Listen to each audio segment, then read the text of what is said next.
Muy buenas a todos y bienvenidos al episodio número 25 del podcast Legado Avatar. Mi nombre es Nico y en esta ocasión nos volvemos a encontrar para seguir conociendo curiosidades del mundo Avatar. En esta ocasión vamos a descubrir 50 curiosidades que he encontrado en los libros de arte de los libros Aire y Espíritus de la leyenda de Korra. Como siempre les agradezco por escucharme del otro lado o ver este podcast en formato video en YouTube. Ya sin nada más que decir, comenzamos con el tema del día.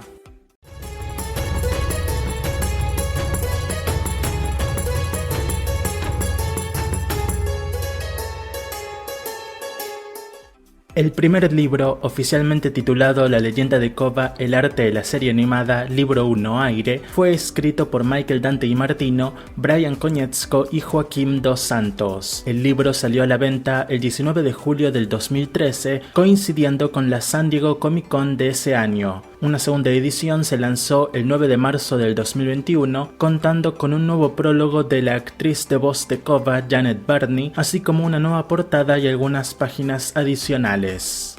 El segundo libro, por su parte, es oficialmente titulado La leyenda de Korra, el arte de la serie animada, libro 2 Espíritus, y está escrito también por Michael Dante DiMartino, Bryan Konietzko y Joaquim dos Santos. Su primer lanzamiento se produjo el 23 de septiembre del año 2014, con su segundo lanzamiento teniendo lugar el 22 de septiembre del año 2021. Esta nueva versión cuenta con nuevos comentarios de DiMartino y Konietzko y un nuevo prólogo por parte de PJ Byrne, el actor de voz de Bolin.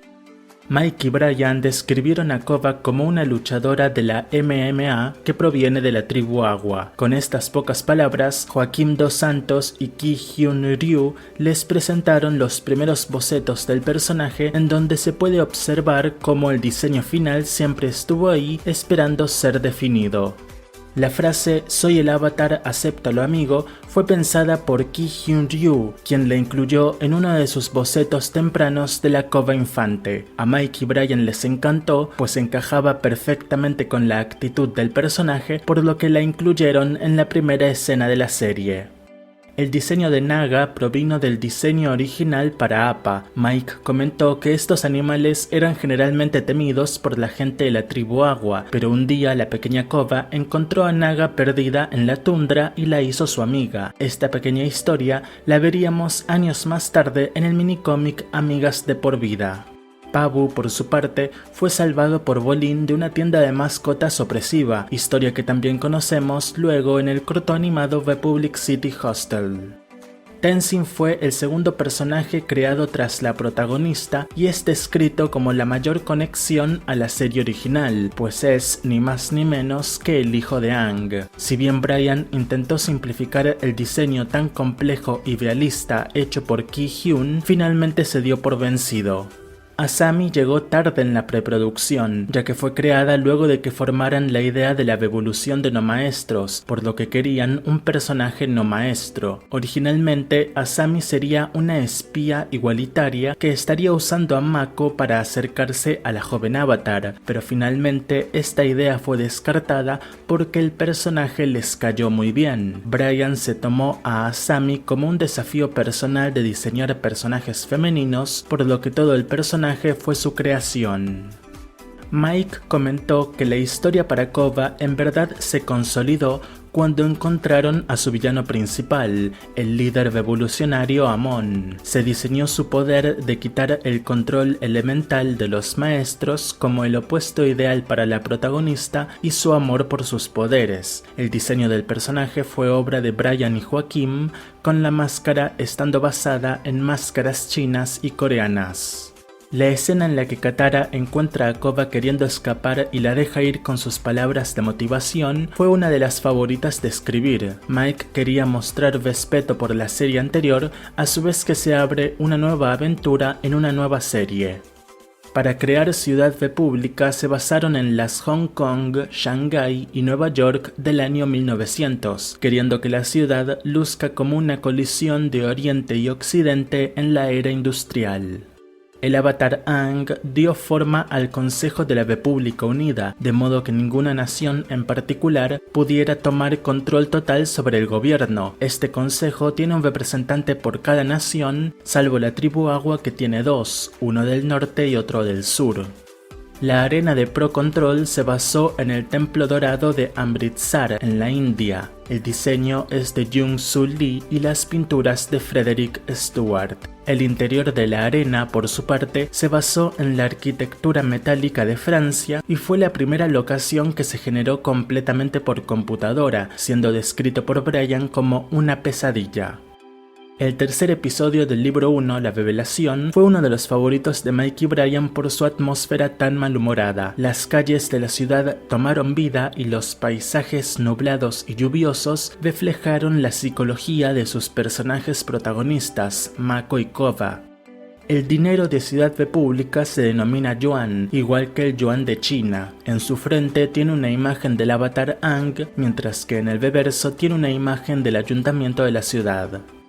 Para crear a los niños de las calles de la ciudad, Bryan usó como fuente de inspiración fotografías históricas de un blog llamado Shorpy.com. Destaca sobre todo las imágenes de los niños que vivían en las calles y trabajaban en las fábricas en mitad del siglo XIX y los inicios del siglo XX.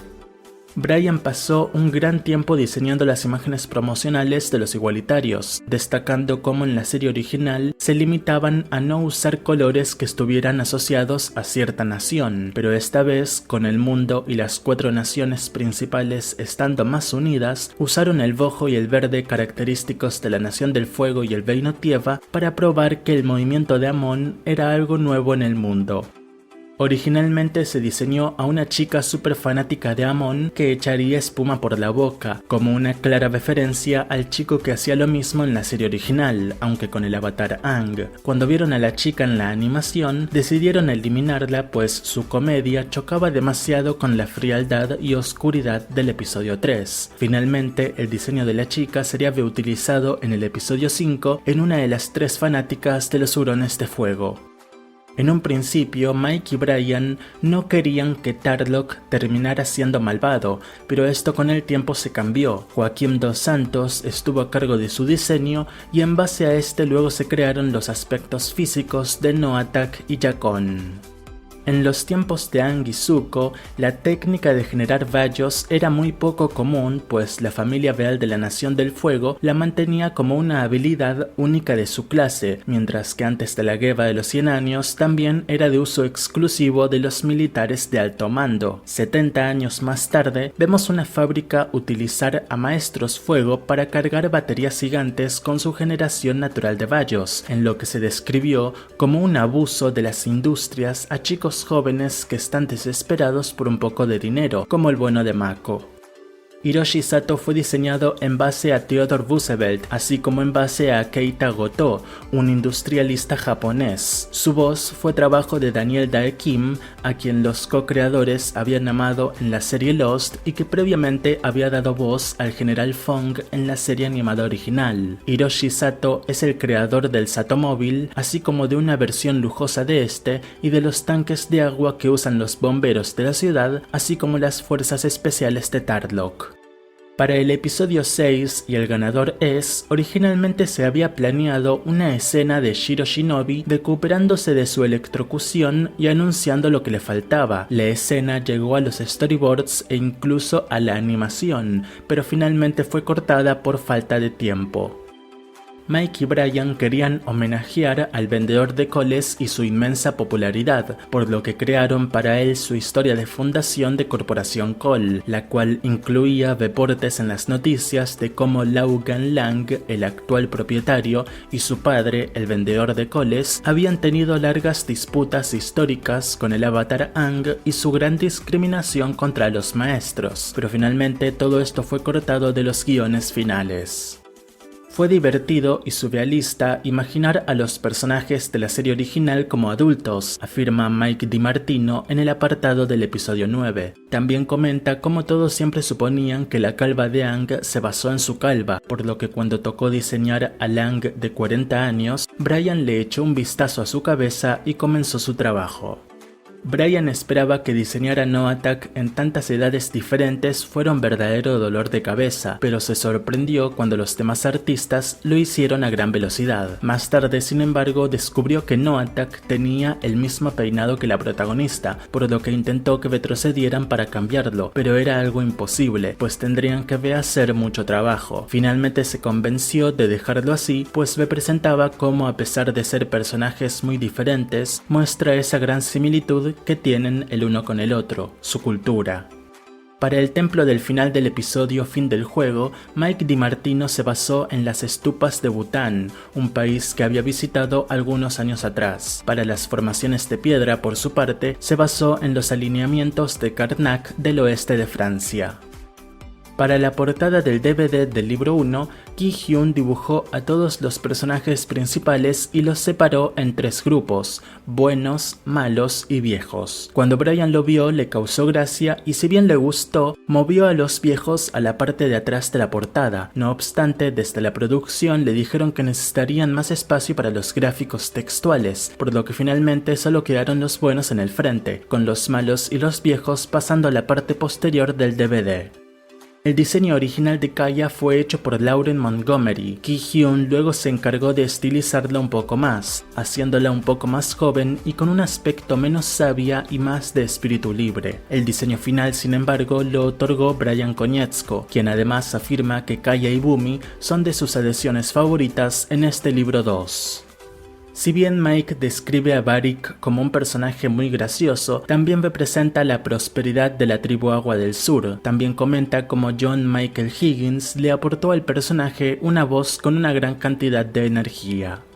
Mike asegura que el Festival de la Tribu Agua del Sur fue la excusa perfecta para mostrar cómo Aang, Appa y Momo ahora eran parte de la cultura popular del mundo Avatar. Brian confiesa que en un principio estaba negado al diseño para Unalaq, ya que se le hacía demasiado similar a Tarlok, el villano secundario del libro 1. Insistió en hacerlo más parecido a Tombak, pero el equipo creativo le aseguró que Unalaq debía verse más profesional y elegante. Cuando llegó Adrien Latourelle y le aportó su voz, Brian terminó de ser convencido con su nuevo villano principal. Para los árboles del bosque espiritual del Polo Norte, se basaron en los bosques sagrados de los antiguos pinos Bristlecone, que están entre las formas de vida más longevas del planeta. En el episodio Las Luces del Sur, Tenzin y Jinora visitan el santuario de estatuas del Templo Aire del Sur. De acuerdo a Brian, es muy difícil dibujar, modelar y pintar estatuas en diferentes ángulos, sumado a que la forma circular del santuario lo hizo aún peor. Brian afirma que terminó suplicándole a Mike que nunca más escribieran otra escena en esta locación tan compleja. Escribir las 2 partes de Guerra Civil fue muy especial para Mike, ya que aquí fue capaz de explorar la relación entre Tenzin, Kaya y Bumi, asegurando que fue una trama tan emocionalmente intensa como la de Koba con el conflicto entre las tribus Agua. Además aseguró que esta trama no se basó tanto en hablar de la forma de ser padre de Aang, sino del cómo sus 3 hijos tenían sus propios problemas entre sí por el cómo fue la relación de cada uno con su padre. Originalmente Mike escribió una escena en la que Desna está haciendo costura, creando los atuendos de compromiso de Bolin y Pabu, pero finalmente fue cortada. De igual manera pudieron dejar a estos 2 últimos personajes vistiendo los trajes durante el episodio 4. El atuendo del juez J fue creado en base a un abrigo ceremonial inuit que Brian vio en el libro sobre la creación de la película Atanar Huat de Fast Vanner, del cual también se inspiró para crear otros abrigos y prendas tradicionales de la tribu Agua.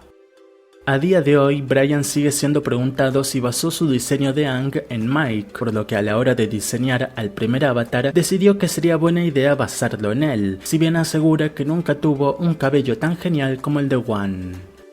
Con el episodio doble de Comienzos, la serie volvió a ser animada por Studio Mir. Brian estuvo feliz de que sus diseñadores Il Kwang Kim y Jin Sun Kim, con quienes había trabajado previamente en el libro Aire, fueran los encargados de diseñar a los personajes de estos episodios y poblar el mundo y la época de Wan. La historia de origen del primer Avatar fue concebida en mitad de la producción de la serie original. Cuando descubrieron la forma de introducirla en mitad del libro Spiritus, Mike y Brian estaban seguros de que querían un estilo de arte diferente, de modo que se diferenciara con la época de Kova, de la cual se distanciaba por 10.000 años. Los paisajes y locaciones que se ven durante el especial están basados en antiguas pinturas chinas y japonesas. Brian incluso comenta que una vez se acostumbraron a estos paisajes, deseó que hubieran hecho una animación así en la serie original, ya que son más fáciles de producir y no por ello se ven de una menor calidad o algo así. Los nombres de los espíritus de la luz y la oscuridad hacen alusión al yin y al yang, la filosofía taoísta de las fuerzas complementarias pero opuestas. La AA en ambos nombres terminó por otorgar esa simetría que estaban buscando. El equipo creativo se aseguró de nunca llamar a los distintos maestros control como maestros fuego o maestros aire, ya que querían que esos términos surgieran históricamente cuando los distintos grupos y sociedades humanas comenzaran a interactuar tras el origen de Wang como avatar. ¿Es eso, Mula? Personas, y parece que controlan el viento. ¡Más humanos! ¡Los encontré! A los creadores les había encantado el diseño y la actitud de la pequeña Kova, por lo que se alegraron cuando hallaron una forma única de traerla de regreso en el episodio Una nueva era espiritual. Con la joven avatar pasando a lucir otra vez como una niña pequeña, se representó su inmadurez espiritual. Uno de los artes conceptuales de un Abatu muestra cómo a sus pies tienen a las tropas del norte asustadas por la gran figura gigante, cuestionándose entonces su lealtad al jefe Unalaq. Esto se quedó en tan solo un concepto, nunca se buscó aplicar en la serie. De acuerdo a Mike DiMartino, la historia del libro 2 fue sobre los humanos moviéndose más allá de sus habilidades ordinarias y convirtiéndose en algo extraordinario. Cuando Kova pierde la conexión con sus vidas pasadas y al espíritu del avatar, pasa a buscar una nueva conexión con la versión cósmica de sí misma. En la filosofía hinduista hay un concepto llamado Atman, que se define como la esencia más interna de cada individuo o la forma universal suprema de cada uno. Esa es su interpretación de lo que Kova ve y en lo que se convierte cuando medita. La figura cósmica gigante azul es una visualización de Kova de su propia esencia interior.